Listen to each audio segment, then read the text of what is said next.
Hello and welcome to another episode of the Theo Keeps Talking podcast, where you may laugh or you may learn. Available on Spotify, Apple Podcasts, YouTube, and more. My name is Theo, and the most important question of the day: how are you all doing? Last time I reminisced about our trip to Japan earlier this year, and what a time. I need to go back as soon as possible. ASAP, no Rocky. But if you're curious about going or want to live vicariously through us, feel free to check that out when you get a chance. Today is a fun one. I'm going to be in a wedding next week as of recording this, and I figured now is as good a time as any to talk about how I proposed to my wife. Woo! For the recommendation/update section, I've been having a pretty grand time. I came in second in my most recent Pokemon tournament, so things are going smoothly there. As I just mentioned, I'm in a wedding next week, and I can't contain my excitement for it. This is my best friend from high school, Tammy, and his fiance, Rosie, and man, I am so ready. I've gotten a chance to meet and hang out with both the groomsmen and bridesmaids on multiple occasions to this point, so it's not an exaggeration to say I'm friends with almost everyone in the wedding party, so I get to see a ton of my friends next week. At my big ol' age, it's really hard to see more than 5 of your friends at one time because life be lifin', and Allie and I live nowhere near a majority of our friends, so I'm very excited.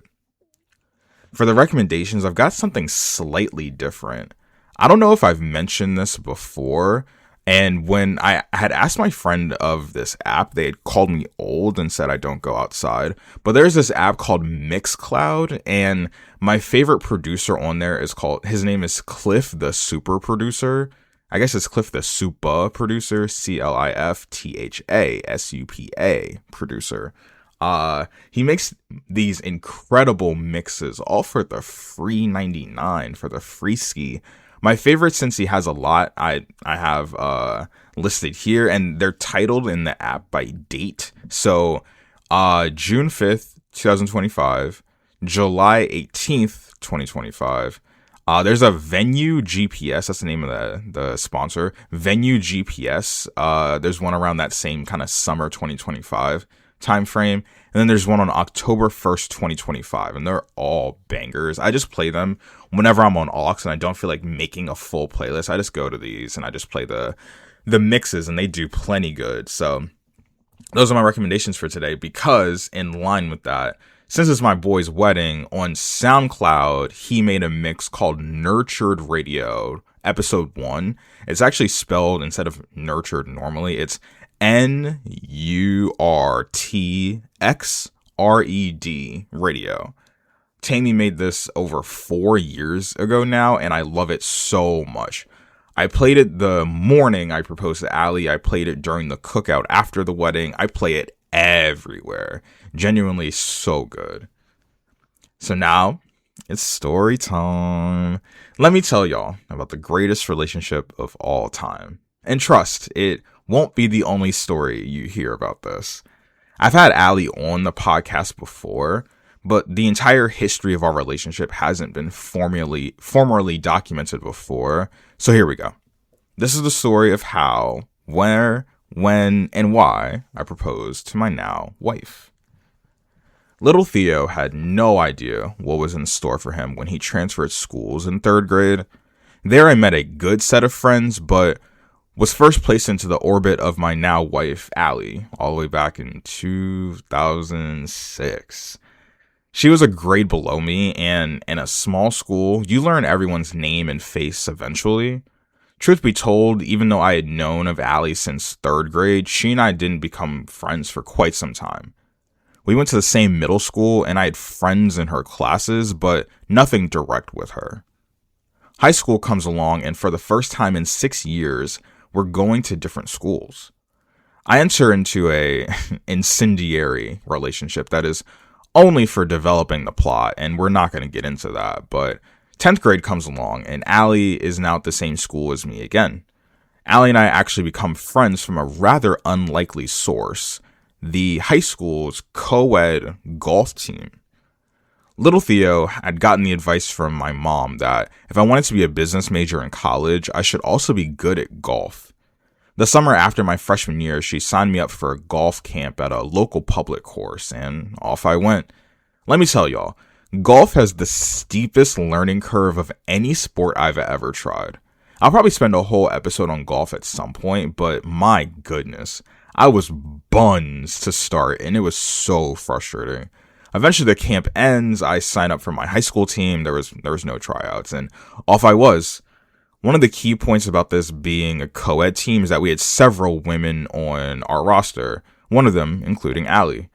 I'm not exactly sure how we formally introduced each other, but I know it's something along the lines of, yeah, I've seen you around.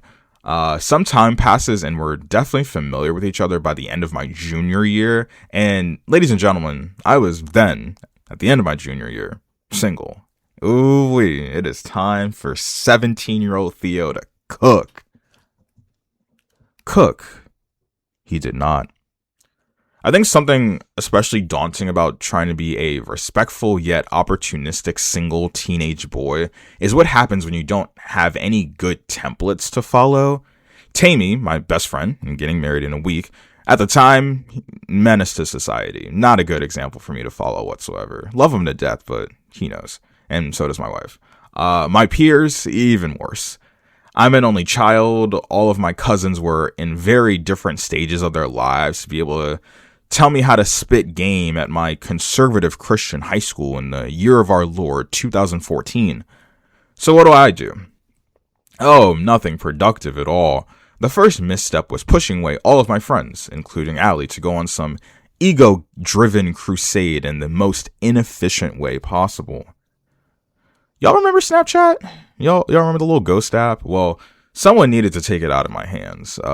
Everything was TV-14. Let's keep it a bean. PG-13, nothing crazy. But let's just say if the yellow ghost app was open, my shirt was nowhere to be found. SMH. Let's be clear. And let me be clear. I was only putting up some very weak shot attempts, even though 17-year-old me was the lowest body fat percentage I've ever had in my entire life. Just a total disaster class, a waste man, a waste ute, if you will. This all culminates into the story of how Allie and I really got the momentum going. So the weather was turning a little bit chilly. We're now into mid-fall 2014, and I was ready to turn away from the waste man life into being a cuddly significant other. The term at the time was called cuffing season, but either nobody says that anymore, or I've been in a relationship for so long that the term doesn't even make its way to my social feed anymore. Anywho, there was a ting I had my eye on, and let's just say I approached her in my plan in the worst way possible. The timeline was something along the lines of, Day 1, introduce yourself. Day 2, sit next to her at lunch. Day 5, ask her out to homecoming, with a very elaborate plan in front of your entire school. Now, why did I think that I could instant noodle my way through this situation? The hubris of a 17-year-old boy knows no bounds. And if I hadn't pushed my friends away and appropriately consulted them about this impending plan, they would have been able to tell me that I was on some BS. There I was. Oh, Lord. Oh, God. There I was. I don't even have to tell this, but I'm telling it because everyone needs to know. There I was walking fresh into school, 17 years old, in a coordinated suit and tie and matching fedora in 2014. My God, my goodness. One of the curses of going to a small school is that everyone knows who you are. For scale, my graduating class was 82 people. Everybody know me. And damn near everybody knew that I was about to do this on this particular day, except for, well, the one person I wanted to ask. Walk right into lunch period with roses, mind you, with roses that I had my mom get me. And I asked my intended date to homecoming. She takes the flowers. She sits with them for a second. And she goes, "Does anyone want these?" Yeah. Devastation at its finest. Now, to be fair, I put all my eggs in my hubris woven basket, so all of this was on me, but it got spooky, man. To make matters worse, wound fresh and everything, we had an assembly with the entire high school in attendance a few days later. The teacher who hopped on the mic just decided to reiterate for those who may have missed it that I got curved in front of the entire school. If the whole school didn't see it the first time, they now know it happened the second time. Just disastrous. So there I was, the lowest of low. The lowest a 17-year-old boy who had gone through nothing really bad in his life to this point could be. But as the kids say, confirmed zero riz, no sauce, no aura, generational aura loss, if you will, on the Jumbotron, no less. I then turned to pure desperation. What else would I do? I decided to hit Allie up. And I'm like, hey, and she puts the finishing touches on this chapter of my life. I'm paraphrasing, but she says something akin to, oh, no. You're not going to ignore me for the past few months and then come crawling back because your little feelings got hurt. You're a player, and I don't got time for that. Damn. And there your boy was. I tried to have someone throw me a rope, and she instead set the rope on fire and gave me a pickaxe to keep digging. It's hard to describe the emptiness I felt at that time in a true, this is all your fault, by the way, kind of way. But I can't lie, this was the moment where it all clicked. I don't remember exactly what I did, but the mindset was truly the only way to get better is if I'm better. I guess this is what people mean when they say I'm focusing on myself, because I truly don't remember focusing on anything other than my educational and athletic pursuits for the next several months. It's not like I even wanted to think about anything else, you know? It's kind of like how I don't casually think about going to a country music concert, because why would I do that? Why think about dating when I'm so locked in?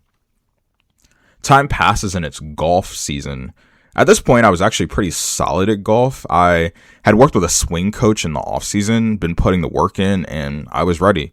Practice starts, and let me tell you, it is 100% awkward between Allie and I at this point, but I was still locked in.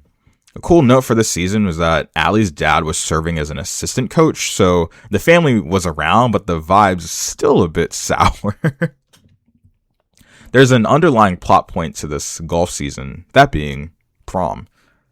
At the beginning of the year, while she and I were still cordial, Allie and I had agreed that if neither of us had a prom date, we would go with each other. Prom season at our school had a very definitive kickoff point, and I don't know. My school was weird, and I don't know how this applied to bigger schools, public schools. I don't know, but the kickoff point was that whenever the first guy promposes, all of the guys have about 3 weeks to ask their respective dates before the window was closed. Why? I don't know, but those were the rules. One day, this one guy that most people in our school found quite annoying kicked off promposal season about 2 weeks earlier than average, a devastating blow to both our calculation and my individual plans. But it's not like my plans were the strongest. I had a rather short list of potential candidates I would have asked, and as she still makes fun of me for to this day, Allie was fourth on this list. Every time this comes up, I take her back to the mindset that I'm going to have you, faithful listener, be a part of. Why on earth would I rank the person who called me a player and refuses to talk to me in practice high on the list? Not to mention, she called me a player, which I deserved, while everyone still remembered that I just got curved so hard that the rotation of the earth was altered just so slightly. You know what I'm saying? That's why it's 365.25 days. It used to be 365. And then Theo got curved and we added a whole 0.25 days. You know what I'm saying? It was so bad. Anyway, that's not true, by the way. The 365.25 is true. That existed for longer. Yeah, whatever. But think about that. Why would I rank her high on the list? That is folly. That is not knowing the game plan. That's a bad scouting report. You're going off the wrong info there. High on the list after that? That's crazy. To add, a few weeks before the promposal season was set into motion, Allie and I were in practice, and she was slicing a few of her shots, right? Everyone has a slice every once in a while in their golf swing, right? And even though things were a little bit frosty, she was going to be competing in upcoming matches for us, so I wanted to tell her what I thought could help. And as I'm walking up to her, she literally swings her fist back blindly and hits me in the nuts. Tough scenes. Now, to this day, she claims she was just frustrated and had no negative intent, but I think her body could sense me coming, went into auto defense mode, and took action. Who's to say, but listen, definitely didn't help with the rankings, just saying. Back to the list. Persons 1 through 3 on the list, I definitely didn't have any long-term romantic goals with, but just wanted to take some pictures, do some dancing, go our separate ways. But that didn't stop me from at least making an attempt to defrost the Riz for the first time in several months. Person 1, slide in the DMs. The first DM slide I ever did in my life, mind you. Person 1, slide in the DMs, airball. Person 2, slide in the DMs, hezzy tween, step back, spin move, airball. It's looking bad. Shooting over 2, baby. Person 3 already had a date, so boom, to Allie we are. Truth be told, we had been warming a little up to each other, a little defrost. But I still wasn't confident in this one, so I pivoted to a very easy option. I asked her dad. It went exactly like this. Hey, Coach Mike, do you know if Allie has a prom date?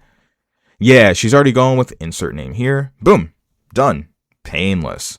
But now I have an issue. At the first moment, I decided to be open to anything a millimeter more than platonic. I'm alone. Not my favorite spot, but I'd find something eventually. One of my church friends had a friend who needed a date to their prom.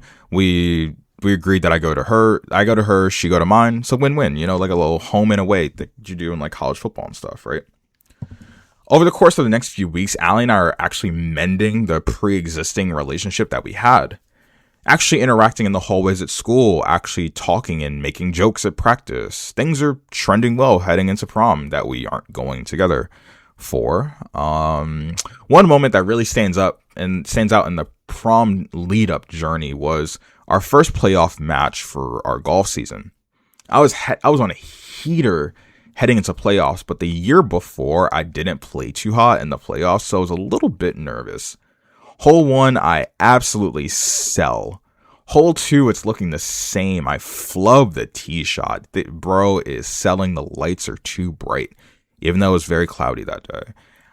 It's all in my head, and then I meet eyes with Allie, who's like somewhere else on the course, and she just nods at me, and for some reason, that's all I needed.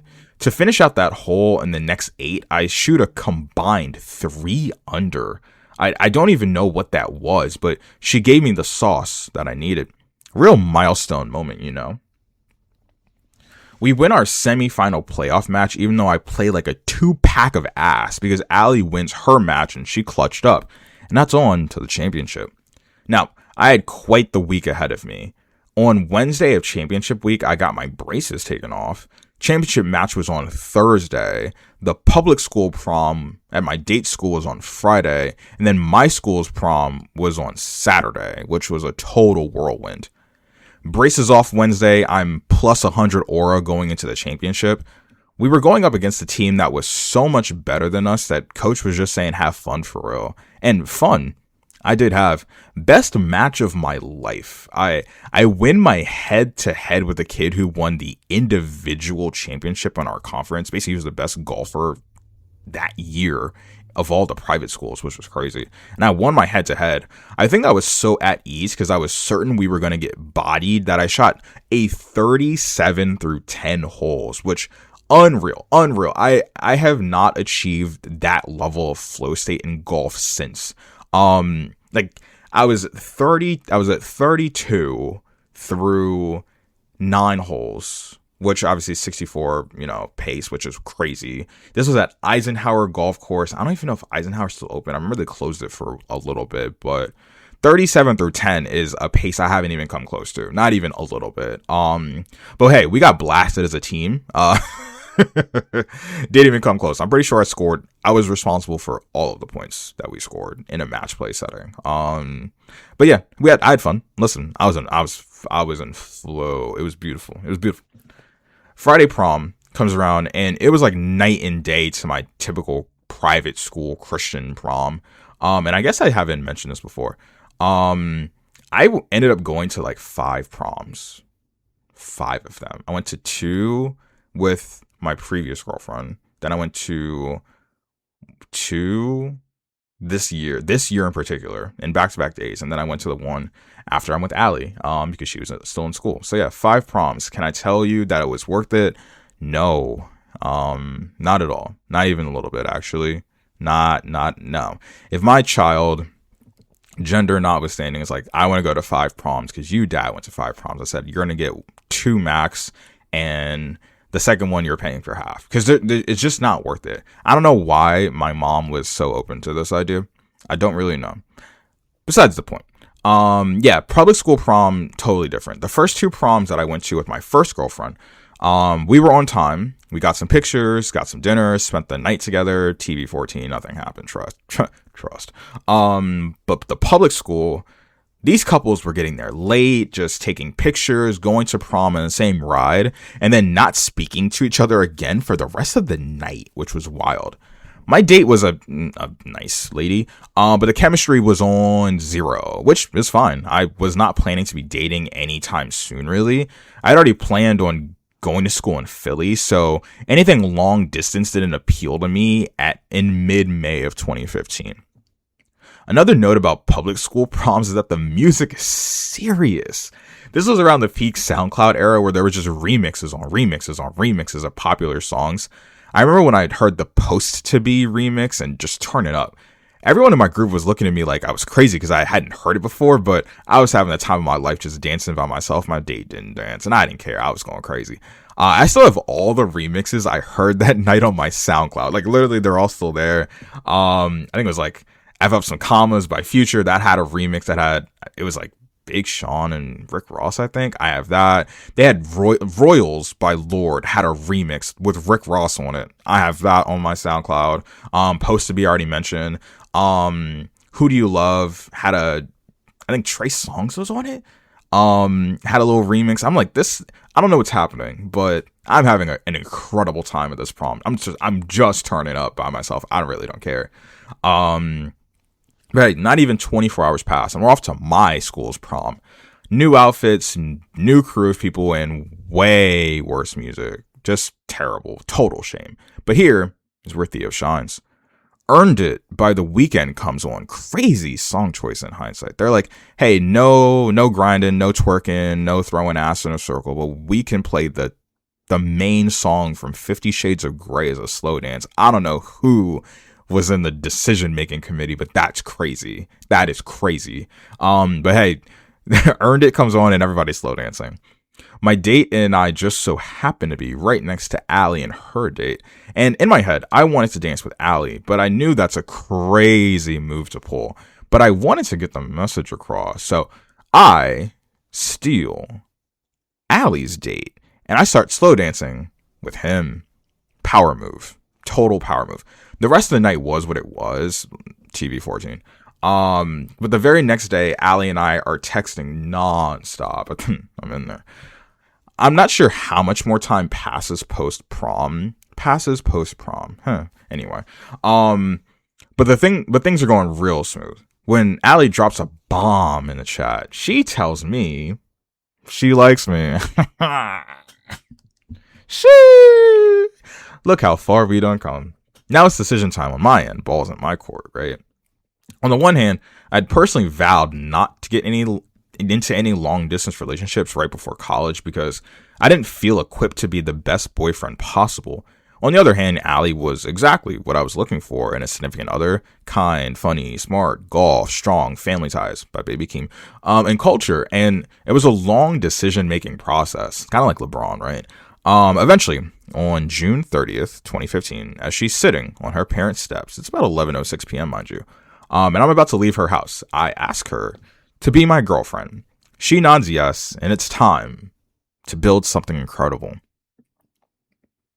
When I describe the foundation of my relationship with Allie, I always use the analogy of building a house. I had 2 years of relationship experience before, and Allie had none. But I wanted the relationship to go at the pace that she was comfortable with. So in this analogy, she's the designer and I'm building the house. To be fair though, I still had a ton to learn. The first big lesson I learned is that women's boundaries are not one size fits all. My first girlfriend had things that she didn't care about at all that really mattered to Allie, and vice versa. I do think I was ahead of the curve as a considerate 18-year-old boy, but I still had to get the basics right. The way I describe the early phase of our relationship is that Allie would ask me to make a 3-bed, 2-bath house with a fence and a pool, and I'd go, oh, so a 4-bed, 3-bed, 3-bath with a 2-car garage and a man cave. She goes, no, that's nice, but not what I asked, right? An example of such was with communication. Allie is a reassurance girly, whereas my first girlfriend was not in the slightest. So there would be times where Allie would ask for verbal reassurance that I cared about her, but I would just get confused because I just drove all the way home to see her and I took her out to dinner, and was that not reassurance enough? Look at all the effort I put in. But even though that was nice, that wasn't the thing that she needed at the moment. She needed the verbal reassurance. Cannot tell you how long it took me to learn that, because for stretches I did get bitter about it. I was like, how did she not appreciate the thing I just did? But she just needed it in a different format. Luckily for me, there were several ways for me to be able to be the best possible version of a boyfriend Allie needed early in the relationship. First was geography. I was going to school in Philly, which was long distance by definition, but a lot closer than most may think. Drexel's campus has a fun little perk on its easternmost corner, where the Philadelphia Amtrak station sits, meaning that I could get from Philly to home in about an hour, which is half the time of a bus or me driving myself because trains don't got traffic. Also, I'm too bougie for buses, but that's a different topic altogether. The next thing is the co-op program that Drexel has. I was able to secure 3 6-month internships in the middle of my academic calendar in any city in the world. So long as I put the work in. I grinded all freshman year to nail down an internship with a company of my choice, and I was able to work for 18 total months in Baltimore. Dream come true. The last piece of this is that worked out for that was that Allie had no desire to attend college out of state. She enrolled at Towson University, which was not only closer to my internship, but only 1 hour, 45-minute drive away from Drexel on a good day. The stars aligned and we made the most out of it. My freshman year was pretty smooth away from Allie, like physically away from Allie, not like outside of Allie, like freshman year was smooth. Anyway, I locked down my grades and the internship I needed, but we established some good foundational pieces along the way. Most of the time I would go home every other week. And the times where I couldn't, her parents were benevolent enough to bring her up to Philly on occasion. For the fall term of my first year, I legit did not have an iPhone. So FaceTime was not a core component of our relationship until that winter break. Much to the delight of all my friends, I got the first iPhone I ever had on New Year's Day or January 2nd, 2016. One of the most admirable things about Allie is that in our first year together, she suggested the rule that we never go to sleep upset with each other. Whatever it is, get it out of the way before we say goodnight.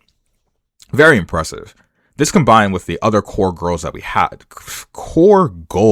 had. Do not say that core girls is crazy. That's like, that would be a good name of like a Pilates studio though. Core girls? Whatever. Anyway, this combined with the other core goals we had, communication, transparency, honesty, and respect, allowed us to really thrive early on. At its simplest, what good is communication if you don't tell the full story? What's honesty if you're being inconsiderate about the other person in the process? Nobody's a mind reader, and I think that took care of a lot of the little things that can trip up two teenagers in a long distance relationship for the first time. I've told a lot of people that Allie and I have never gotten into a fight, and all of that and all of our goals are the underlying facts as to why we haven't. Another aspect to my life outside of my relationship is that I only wanted to have friends that would do right by Allie. All of my core friends love her, and in fact, some love her more than they love me, and that's perfectly fine. Something we learned early was that a relationship is two people building something bigger than the both of them. Your relationship is a representation of the love the two of you have and a reflection of your values. But it's also your community, your family, your future offspring, whether they have 2 legs or 4. Your house, and all of your future endeavors. I wanted to surround myself with people who would protect and support Allie as much as they would support me, and I think I nailed it.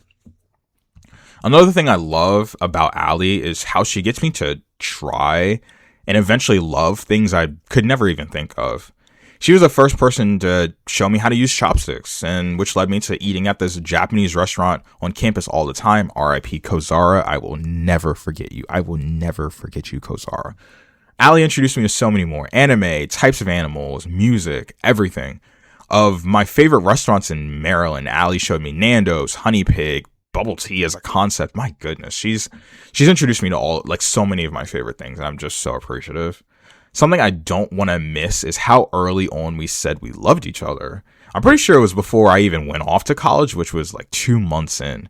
At first, I was pretty hesitant to do so because it's not something you can just half mean. You can't take it back. But if Allie has taught me anything, it is love hard, love out loud, tell the people you love them early and often, and man, I love her. Shoo!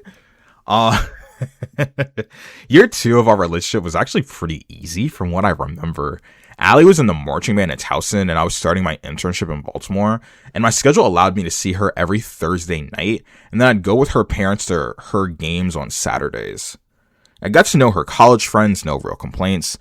We did start a tradition in year 2 where we'd go to New York for Valentine's Day, so that was fun. It's so interesting trying to think back to what happened each year of our relationship because we've been together for so long that it almost blurs, but I do have a good grasp on the highlights of each year, so here we go. Year 3, I had one of the most pivotal conversations I had outside of my relationship in regards to my relationship that I think I've ever had. I was at work speaking with my now mentor, and he was talking about how he was going to propose to his now wife, and he mentioned that there was a day that came along where from that point on all he thought about was her and how he could include her and how everything he would do would be more fun if she was involved. I really took that to heart because it's not like I didn't feel strongly about Allie, but I hadn't really reached the point where I visualized 100% integration of her into every aspect of my life. And it was true. A life partner is someone who you think about how your actions, whether they are present or not, would impact them. I knew not to force that day to come, but to be ready for when it does come. Funny enough, not too long after that day came. It was Memorial Day 2018, and I'm with my boys. We're living it up, and as I'm out there, a faint little thought enters my head. Hey, this is nice, but you know what would be better? If Allie was here. And that thought has been in my head every day since. It's crazy. I knew I wanted to start the rest of my life with Allie then, but I knew it wasn't the time. Neither of us had a degree yet. Neither of us had any real experience living together. Neither of us know where we'll be working post-grad, so feelings can be lived in and fleshed out, but reality has to come first. Year 4 rolls around, standard issue relationship greatness. We go to one of the craziest concerts I've ever been to. This was Drake and Migos in Philly post Meek Mill beef. Meek got released from prison maybe 2 weeks prior. Drake brings him out, squashes the beef. That Dreams and Nightmares. Oh my God. That Dreams and Nightmares was so life-changing. I usually go hard a lot of people know this about me. I usually go hard during dreams and nightmares, but from the 200 section of the Wells Fargo Center on that particular night in September of 2018, I went so hard, my voice did not come back for 3 days. Oh man, amazing. Another key element to this year was that this was the year Allie turned 21, so we were able to go out more places with our friends, which was nice. By this point, Allie was so close with my college friends that she'd have whole conversations with them without me, which, hey, no problem. Worlds are really merging, I love it. Year 5 went in a way none of us saw coming, but it was a very necessary chapter of our lives. This was the COVID year. Yeah, we had some trips planned for each of our graduations, but everything got rearranged. This was the pivotal development our relationship needed, because now we get to answer the question, what is it like to spend every waking moment together? To this point, we would spend a weekend together here and there, but nothing constant. We always had plans of friends to hang out with, but being cooped up together, this was new. At this stage, she and I both lived at our respective parents' houses, but the plan was to spend weekends together to get acclimated with one another and also to reduce the amount of back and forth. Part of me was slightly worried that we wouldn't gel, but boy, was I wrong. This is when we really started getting into anime together, endless TikTok scrolling, gaming together. It truly felt like the married lifestyle. Year 6 was more COVID, but now we're really building life plans together. We're now being intentional about our spending, our dietary habits, and planning our lives around making sure we're living safely. We got our vaccines together. We were truly living like a married couple that wasn't married. Around this time, Allie rediscovers her love for reading, so much so that not only is she reading upwards of 50 books a year, but she's making book talk content on the regular. Just a little something to note, another big event that happened this year was that 2 of our close friends got engaged. We were all in town for one of our friends' birthdays, and at midnight he proposed to our other best friend, and it was beautiful. But now, the expectations have been set. Allie's going to be glancing at me. So much so that very same weekend on the way home, we stopped to look at rings for the first time. I was diligently taking notes on style, size, cut, color, the whole 9 yards. Just enough detail to be ready when my moment came. Year 7 was pivotal. Coming into the year, I knew this would be a big one. We start off by heading to a beautiful wedding in San Diego for some of Allie's cousins. I met the last little bit of her family that I hadn't yet, and everything felt like home. On a professional note, I was up for promotion, and I knew that was the difference between being able to propose to Allie that year or waiting one more year. I was on my grind, y'all, saying yes to everything and anything, long hours, even longer nights, and the fateful day came. Promoted at work, and the salary increase was already spoken for. Allie's parents have a go-to jeweler that I called the same day that the bonus hit my bank account, and it's time to cook. Now, your boy isn't that creative. Art skills, nope. Singing, nope. But I did know Allie's interests. I called Allie's dad and I asked him to go with me to meet the jeweler, and it was like making magic. One day offhand, Allie mentioned how she really liked rose gold, and did I say? I felt like I said that weird. Rose gold. She likes rose gold. Okay. One day offhand, Allie mentioned how she really likes rose gold, and that was the color I was rolling with. The funniest part of this entire consultation, that Andrew, the jeweler, presented 3 different diamonds to me, and I automatically picked the largest one, and he had to walk me down like, hey, how big are her hands? Because you run the risk of the ring being so big it eclipses her other fingers, which can be an issue. And he was right. Andrew created all the details in CAD, gave me some mock-ups, and they were perfect. Ring secured, it's time to get the event in place. At this point, I was facing 2 questions. 1, how do I propose to my favorite person on earth in a way that is meaningful? And 2, how do I get her to the location without her finding out? Step 1 was partially taken care of by Allie, thankfully. As I mentioned before, Allie is a huge reader. She's averaged reading 50 books a year for the past several years. I think last year, 2025, I think last year she read 70, which was crazy. Last year was also a pretty good reading year for your boy too. I read 10 books. Oh my goodness. Anyway, about 6 months before I bought the ring, she mentions to me that she would like to consider the George Peabody Library in Baltimore as a potential wedding venue in the future. We do some research and come to the conclusion that it wouldn't work out for multiple reasons. For one, the library is quite far from our church, which wouldn't really work logistically. The library is in Baltimore City, and we could run into any amount of traffic from general summertime, potential concerts, baseball games, and logistical chaos. Not a fan of that on weddings. The third point, because the location Baltimore City is the second point. The Peabody had size limitations based on the need for a dance floor. If I remember correctly, the library holds 175 people without a dance floor and then 150 people with it. We knew well before we created a guest list that we'd needed minimum 200 people, and there ain't no way we're getting married without some dancing. Ain't no way. Luckily for me, though, the library could still serve a meaningful purpose for the engagement shoot. I had this whole idea that I would propose to Allie on March 25th, which is exactly halfway between both of our birthdays for symbolism purposes. I was building this whole plan up until I look at the Peabody schedule, and they said the date wasn't available. Devastated. Oh my goodness. I legit sulked the rest of the night.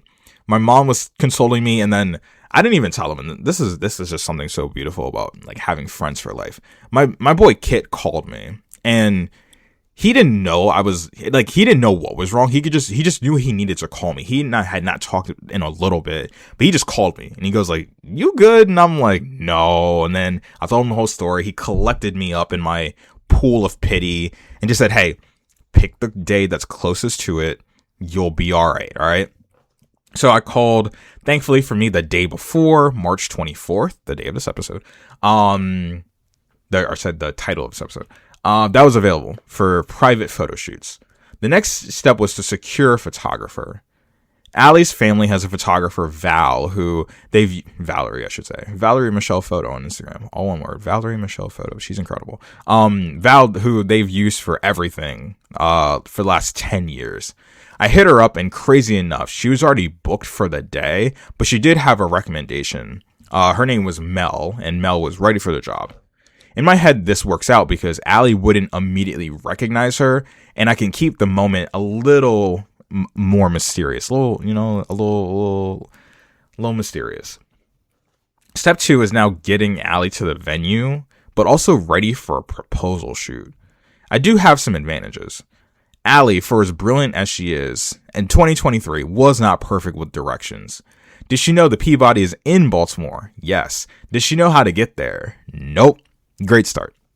Next, at some point in the previous 2 years, Allie had asked to do a photo shoot for her birthday. So, boom, that's what we're going to do. That way, her hair and nails are already spoken for. She just got to get in the car. A few additional factors that I wanted baked into the day. I'd rented the Peabody for an hour, so the plan was to have a very legit photo shoot to happen for the first 30 minutes. Then I propose halfway through, and then it's our first ever engagement shoot for the remaining time. Another aspect was who was all going to be there. I told Allie's parents, my parents, and Allie's future maid of honor, Emily. Shout out Emily Vance, she's great. To all show up halfway through so that they could be there when I propose. The idea was to show the uniting of our families and that we wouldn't be there and we wouldn't be where we are without them. A little personal detail that I wanted for the proposal actually has to do with me selfishly. I took a lot of pride in our relationship, and I wanted something to commemorate that. So I had an idea. Back when I was in high school, my mom gave me this gold chain that belonged to one of my family members. She told me about the importance of African gold and how gold is a symbol of royalty and to wear it with pride. That really stuck with me, and I do find a lot of symbolism in gold. About a year after she gave me that chain, I put it in my gym bag and went off to practice, and I came back and my whole bag was gone. I don't know who took it to this day, but I was devastated. For years, I was trying to think of a way to incorporate having another chain in my life, but not just like going to the store and picking one up. I wanted to have one with meaning. I told Allie about the idea of her getting me a chain when I proposed to her, and I gave her the whole backstory too. I also wanted it as kind of a symbol of our relationship. Men don't traditionally get engagement rings, but I am incredibly thankful for Allie, and everyone around me knows I would do anything for her. She agrees, and she says she'll take care of it when the time comes. About a week before I proposed to Allie, I told her, hey, if you have the chain, it would be nice to just kind of keep it on you when we leave the house. Totally not subtle at all. Not even a little bit. Proposal Eve comes March 23rd, 2023. 2023? Yeah, March 23rd, 2023, my birthday. My mom and I go to the Peabody just to get another look at the layout where we want stuff to take place. Where I'd propose, where I'd have the family come into the room, what angles we'd use. One of the interesting aspects of the Peabody is that even though it's stunning in person, it's beautiful, it looks even better on camera. So I'm really excited. The big day comes. It's overcast, but not cold by March 24th in Maryland standards. I'm at Allie's house and we're getting ready. She's been needling me for hints as to what's happening for quite some time now, but I'd like to think I was holding up kind of well. My best angle was reminding her that the Peabody was closed that day, which she verified on their website. It's a slightly rainy drive, about 40 minutes from Allie's parents' house to the doorstep of the library. Each time I visited the Peabody, there was never parking right in front, and I always had to go through the garage. But on this day, parking right in front of the building. It was meant to be. We get out, and Allie says, I thought you said they were closed, to which I respond, not unless you booked a session, and on some big dog time. I'm like, yeah, they got it open for me, you know what I'm saying? We get in, we meet our photographer and the event coordinator that works at the Peabody, and it's time for the magic. Everything's going smoothly. Allie's living her best book talker lifestyle, doing post shoots. I'm recording some short videos. It's beautiful, but I'm mindful of the time. I check my phone and the fam is outside right on time. I tell them to pop in at 3:30 and that'll cue when I get into the proposal. I had told effectively everyone except for Allie that I was proposing to her. I'd gotten a ton of advice about it, but the most common thread was that I was going to be nervous for the most guaranteed yes of my life. To that point, so far so good. But now it's 3:30 and now it's time to begin the first step into forever. Allie is the greatest thing that has ever happened to me. There is nothing I wouldn't do for her. I felt as though I knew everything about her, and yet I'm learning something new every day. She teaches me how to love the world, how to love her, and how to love myself. The embodiment of joy. There is no better feeling than her happiness. 3:30 p.m. on March 24th, 2023. Allie's parents, my parents, her best friend Emily walk into the main library. I walk over to where I hid the ring. She sees them. She asks, "What are you all doing here?" And I redirect her attention. I grab her hands and express what she means to me. As I decide I'm about to drop to a knee, all the nerves rush in. All I can think about is, don't drop the ring. Don't drop the ring. Will you marry me is not just a question. It's a declaration of intent. At no point does Allie need to ask if I want to marry her, which is funny because she is a reassurance girly. It's the only time in my life she hasn't asked me if I'm sure. It's the only time in my life she knows everything about how I feel. Because on one knee, with that ring made to her preferences, in that storied location that means so much to her, with our families present, will you marry me? Wasn't just a question. It was the same yes she gave me when I asked her to be my girlfriend on June 30th, 2015. It was the yes that means there was more for us in the future. On March 24th, 2023, at just about 3:31 p.m., Alexandra Grace Tamboan said yes to being my fiance. Everybody happy. There's tears, hugs, everything. We now get to use the Peabody for our first ever engagement shoot, and this time we have 7 creative directors and collaborators to help us. Very first thing, we recreate the proposal itself for posterity's sake. I think it goes without saying that you gotta retake that shot because everyone is caught up in the moment the first time through. But it was magical. One of the nice assurances of being in a position where the answer will be yes is that you can plan everything after the proposal with no doubt in mind. We had a reservation at Chingale in Harbor East in Baltimore a little after the proposal, and it was so good. Oh my God. I love Chingale so much. But what a day. The next day we went up to Philly for dinner with our friends up there. We went to Chima, and that was incredible. And also, R.I.P. to the Philly Chima. You were my favorite. R.I.P. Oh my God. I loved you so much. I loved you so much. Oh my God. Their picanha changed my life, bro. But then the day after that, we were back in DC and we took some ring pictures with a cherry blossom. So what a time. Funny enough, people continuously ask me if things felt any different. And at no point did it really feel different. March 22nd, when we were not engaged, and March 25th, after we were engaged, felt effectively the same. She had been my person for forever, but, I had to throw a little ice on her, you know what I'm saying? Had to ice her out, nothing crazy, but it is a nice ring, you know what I'm saying? But wow, thank you so much for tapping into this episode. If you're following the trend, I think you'll be able to tell that the wedding itself will be a future episode, and I don't even know how long that one's gonna be. It's gonna be it's gonna be such a long episode because there's so much that goes into it. A wedding is a whole beast, and I mean, I'm in one next week. Oh my God, I'm so excited for that. I'm in one in December as well. Actually, I'm in 2 this year. Life's cool like that. And it's 2 of my groomsmen. Yeah, that's actually even better. 2 of my groomsmen are getting married this year. So excited for them. I love them both so much. They're like incredible people, and being able to celebrate love and everything is so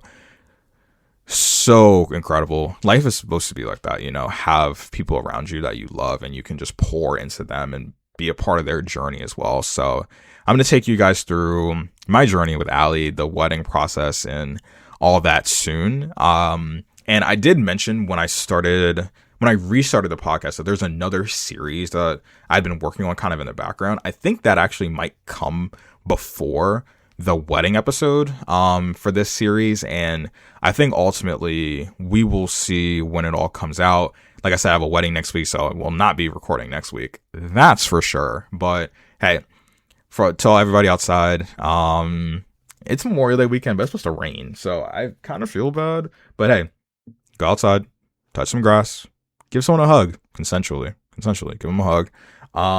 Tell them you love them, and I'll catch you guys next time.